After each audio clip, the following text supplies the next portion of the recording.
Hi, I'm Luna. I'm 16, and while most people see me as just another shy girl, my life is anything but ordinary. I keep to myself, lost in books and daydreams, trying to navigate a world that doesn't quite seem to fit me. But my life is a delicate balance of hiding and longing, and a secret I guard with everything I have. My family and I recently moved to a small town called Whispering Pines, nestled in a deep forest. My mom, Celine, said it was for a fresh start, but I knew better. She was always anxious, her eyes darting around as if expecting something to jump out at her. She constantly reminded me to stay hidden and keep your secret. Okay, back to my secret. Each night, as the moon rose, I slipped into the woods and transformed into a unicorn. It's a magnificent form with a shimmering white coat and a horn that glowed like moonlight. In the forest, under the cover of night, I was free, a creature of magic, running wild and unbound. But by day, I was Luna, the girl who avoided mirrors and hid under a hood. I was isolated, not quite fitting in with any group at school. I didn't seek out friends or companionship because getting close to anyone could have put me in danger. So I remained on the fringes, living a double life that was both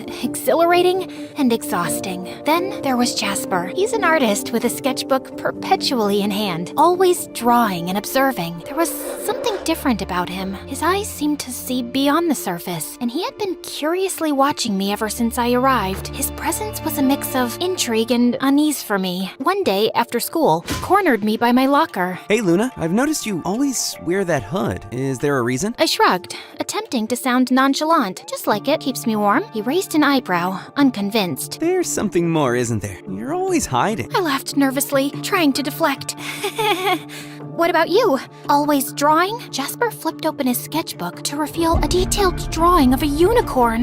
My heart skipped a beat. The other night, while I was walking through the woods, I found these strange tracks in the snow. So I did a little research, and maybe, just maybe, there are unicorns out there. I tried to maintain a casual demeanor, though anxiety bubbled beneath the surface. Unicorns aren't real, Jasper. He looked at me, his eyes sparkled with curiosity. What if they are? What if there's something magical out there that we don't know about? I forced a smile, feeling a sense of dread. Maybe.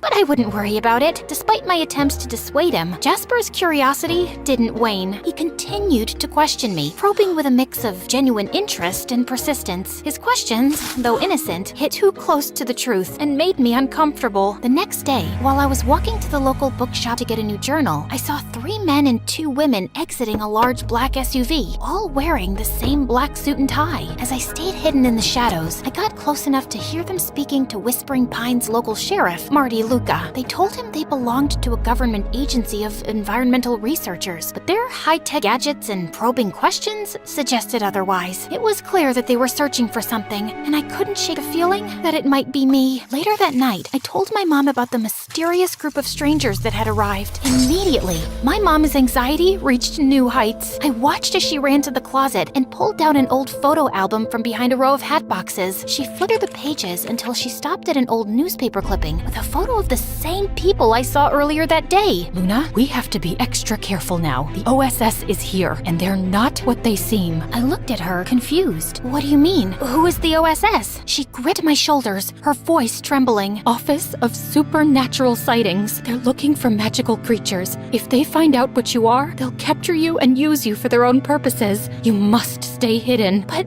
I need to go out at night. It's the only time I truly feel alive. My mom's eyes filled with tears. I know, sweetheart, but it's too dangerous. Please, promise me you'll be careful. I nodded, but in my heart, I knew it was a promise I may not be able to keep. The allure of the forest and the freedom it represented was too strong. That night, I snuck out as usual, but the OSS's presence was palpable. Their advanced sensors and patrols made it clear they were on the lookout for something. My heart raced as I navigated the forest. I was careful to stay out of sight, but in my panic, I accidentally left behind a few strands of my magical mane caught on a branch. The next day, Jasper found the strands while sketching in the woods. He was intrigued, examining them closely. Later, he approached me in the school hallway, holding the strands out with a mixture of curiosity and excitement. Luna, look what I found! He held them up to the light. They sparkled with cosmic energy. They're different, almost magical. I tried to dismiss his concerns with a laugh, but Jasper's gaze was unwavering. Magic? Are you sure? He nodded, his eyes serious. Then he looked deeply into my eyes. Nature Made. Still taking yours? Every day. Take charge of your gut with Nature Made. Clinically studied probiotics that's like he could see right through me. There's something about you, Luna, and you've been acting so strange lately. I felt a rush of anxiety. I don't know what you're talking about. Jasper's frustration was evident. Come on, Luna, I'm not trying to pry. I just want to understand. Is there something you're hiding? I hesitated, torn between fear and the desire to confide in someone who seemed to care. But the moment was interrupted as my mom approached and pulled me away from Jasper. What's wrong? The OSS is intensifying their search. They set up traps in the forest. They're using tracking technology, and they're questioning the townspeople. My mom's fear became even more apparent, urging us to leave town immediately. Luna, it's getting too dangerous. We need to leave before it's too late. I crossed my arms in defiance. I'm not leaving. I've been running all my life. I want to stay. Mom looked over my shoulder at Jasper. You can't risk everything over a boy. You don't understand how serious this is, Luna. I do understand. And Jasper is my friend. I trust him. My mom scoffed and walked away, clearly frustrated. I approached Jasper and took a deep breath, my heart pounding in my chest as I looked into his eyes. Jasper, there's something I've been hiding from you. Something I thought you could never understand. My hands twisted nervously. I took Jasper into an empty classroom so we could talk in private. I'm not like everyone else. I'm a unicorn. As the words left my lips, a soft, ethereal glow surrounded me, and a single shimmering horn slowly appeared on my forehead, illuminating the night with a radiant, magical light. I watched his face, waiting for his reaction, fearing he would turn away, but hoping beyond hope that he would stay. Jasper's face softened, and a smile slowly spread across his lips. He reached out and gently touched the glowing horn, his fingers trembling with awe. I always knew there was something magical about you. Thank you for trusting me enough to share this. He let out a soft laugh, his eyes bright. You're beautiful, Luna, all of you. In the following days, Jasper and I spent countless hours together, working on a plan to outsmart the OSS. His artistic talents became crucial. We created detailed maps and tracks to mislead them, and in the hours we spent together, the bond between us grew stronger. Jasper's presence was a source of comfort. For the first time, I felt that I wasn't alone, that there was someone who truly understood and cared for me. One afternoon, Jasper voiced a troubling thought. What if they catch you, despite our efforts? What if they find out everything? I took a deep breath,